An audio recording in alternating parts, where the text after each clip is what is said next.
तो last lesson में हमने क्या किया था, लास्ट लेसन में हमने देखा था कि हम डेटाबेसेस कैसे क्रिएट कर सकते हैं हमारे एसक्यूएल सर्वर में और हमारे एसएसएमएस का यूज़ करके भी।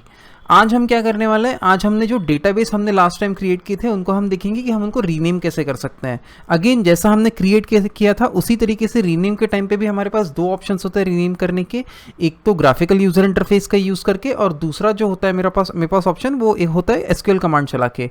हम दोनों ही ऑप्शंस जो है हम यहाँ पे कवर करने वाला है। लेकिन आगे बढ़ने से पहले अगर आपको ये वीडियो पसंद आती है तो इस वीडियो को एक लाइक कर दीजिए, और अगर आप लोग इस चैनल पर नए हो तो इस चैनल को सब्सक्राइब कर दीजिए। और अब हम देखते हैं कि हम कैसे रीनेम कर सकते हैं हमारे डेटाबेस को। तो पहला तरीका होता है ग्राफिकल यूजर इंटरफेस का यूज़ करके, यानी कि हमारा एसक्यूएल सर्वर मैनेजमेंट स्टूडियो के थ्रू हम डेटाबेस को रीनेम कर सकते हैं। वो एकदम ही सिंपल तरीका होता है। अगर आपने कोई फोल्डर या फाइल रीनेम की होगी तो एग्जैक्टली उसी तरीके से हम डेटाबेस को भी रीनेम कर सकते हैं। फॉर एग्जांपल यहाँ पे मुझे अगर सैम्पल डीबी को रीनेम करना है तो मैं क्या करूँगा, सिंपली सैम्पल डीबी पे राइट क्लिक करूँगा और यहाँ पे जो रीनेम ऑप्शन है कंटेक्स्ट मेन्यू में मैं उसको सिलेक्ट कर लूँगा। जैसे ही मैं सिलेक्ट करता हूँ यहाँ पे कंटेक्स्ट ऑप्शन, तो यहाँ पे आप देख सकते हैं कि आप यहाँ पे ये जो नेम है वो आप एडिटेबल बन चुका है। अब यहाँ पे मैं सिंपली नेम को चेंज करके कुछ और नेम दे देता हूँ, लेट्स से डेमो डीबी, या फिर मैं बोल सकता हूँ यहाँ पे एग्जाम्पल डीबी, और मैं अब एंटर दबाता हूँ। जैसे ही मैं एंटर दबाता हूँ आप यहाँ पे देख सकते हैं कि जो डेटाबेस था मेरा सैम्पल डीबी अब वो रीनेम होकर क्या बन चुका है, एग्जाम्पल डीबी। सो इस तरीके से हम ग्राफिकल यूजर इंटरफेस का यूज़ करके हमारे डेटाबेस को रीनेम कर सकते हैं। नेक्स्ट जो तरीका है जिसका यूज़ करके हम डेटाबेस को रीनेम कर सकते हैं वो तरीका है कमांड का यूज़ करके। तो हम सिंपली एक एसक्यूएल कमांड का यूज़ करके हमारे डेटाबेस को रीनेम कर सकते हैं। एक एग्जांपल देख लेते हैं। अभी हमने एग्जाम्पल डीबी जो था उसको रीनेम किया था, अब हम सैम्पल डीबी 2 को करते हैं। तो यहाँ पे मैं बोलता हूँ न्यू क्वेरी। यहाँ पे जैसे ही मैं न्यू क्वेरी बोलता हूँ यहाँ पे मुझे एक नया विंडो मिल जाएगा जहाँ पे मैं मेरी क्वेरी टाइप कर सकता हूँ। मेरे क्वेरी में अब मैं टाइप क्या करूँगा, मैं बोलूँगा अल्टर। मुझे अल्टर करना है, क्या अल्टर करना है, मुझे अल्टर करना है एक डेटाबेस। और कौन सा डेटाबेस मुझे अल्टर करना है, मुझे अल्टर करना है सैम्पल डीबी 2। तो सबसे पहले मैंने क्या बोला, अल्टर मुझे करना है, मुझे क्या अल्टर करना है, डेटाबेस, और उसके बाद मेरे डेटाबेस का नाम जो है सैम्पल डीबी 2। अब मुझे क्या करना है, मुझे करना है मॉडिफाई नेम।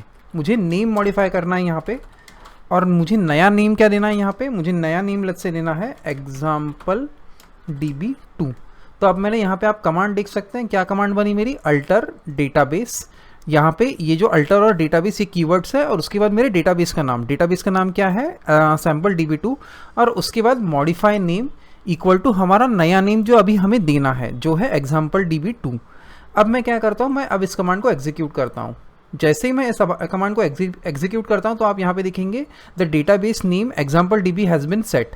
तो यहाँ पे हमारी कमांड रन हो चुकी है। अब मैं क्या करता हूँ, मेरे डेटाबेसेस जो यहाँ पे ऑप्शन है उस पर राइट क्लिक करके यहाँ पे रिफ्रेश बोलता हूँ।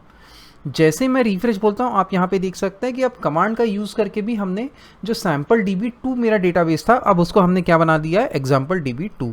सो इस तरीके से हम एसक्यूएल कमांड का यूज़ करके हमारे डेटाबेस को रीनेम कर सकते हैं। मेरे पास एक और तरीका होता है डेटाबेस को रीनेम करने का, वो होता है एक स्टोर्ड प्रोसीजर का यूज़ करके।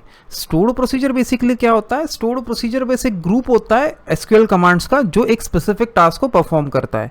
स्टोर्ड प्रोसीजर्स क्या होते हैं और कैसे काम करते हैं इसका डिटेल हम इस कोर्स में आगे पढ़ने वाले हैं, लेकिन अभी बस इतना जान लीजिए कि यहाँ पे हमारे पास दो टाइप के स्टोर्ड प्रोसीजर्स होते हैं, यूज़र डिफाइंड यानी कि जो एक यूज़र बनाता है, और सिस्टम डिफाइंड जो हमें माइक्रोसॉफ्ट के एसक्यूएल सर्वर के साथ मिलते हैं।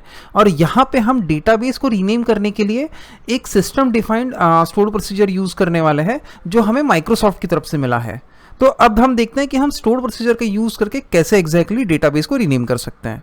तो अब हम लोग क्या करते हैं, हम लोग स्टोर्ड प्रोसीजर का यूज़ करके ये जो एग्जाम्पल डीबी 2 है इसको वापस से रीनेम करके बोलते हैं सैम्पल डीबी 2, या फिर हम सिंपली इसको सैम्पल डीबी फिर से रीनेम करके रख देते हैं। तो यहाँ पे मैं क्या करूँगा, एक नई क्वेरी बनाऊँगा यहाँ पे, और यहाँ पे मैं उस स्टोर्ड प्रोसीजर का नाम मैं टाइप करूँगा। तो उसका नाम है sp_rename db। ये हो गया मेरा स्टोर्ड प्रोसीजर। और यहाँ पे अब मुझे दो चीज़ें और स्पेसिफाई करनी पड़ेगी। सबसे पहली चीज़ मुझे स्पेसिफाई करनी पड़ेगी उस डेटाबेस का नाम जिसे मुझे रीनेम करना है। तो यहाँ पे मुझे किसे रीनेम करना है, एग्जाम्पल डीबी 2 को। उसके बाद मैं एक कॉमा दूंगा और इस डेटाबेस का जो नया नाम रहने वाला है उस नाम को मैं यहाँ पे लिखूंगा। तो यहाँ पे मेरा नया नाम क्या है, लेट्स से सैम्पल डीबी। अब मैं क्या करता हूँ, बस इतना ही मुझे करना है। अब मैं इस कमांड को सिंपली एग्जीक्यूट करता हूँ। तो यहाँ पे मैं बोलता हूँ एग्जीक्यूट। जैसे ही मैं एग्जीक्यूट बोलता हूँ तो यहाँ पे ये क्या बोल रहा है मुझे, the database name sample DB has been set.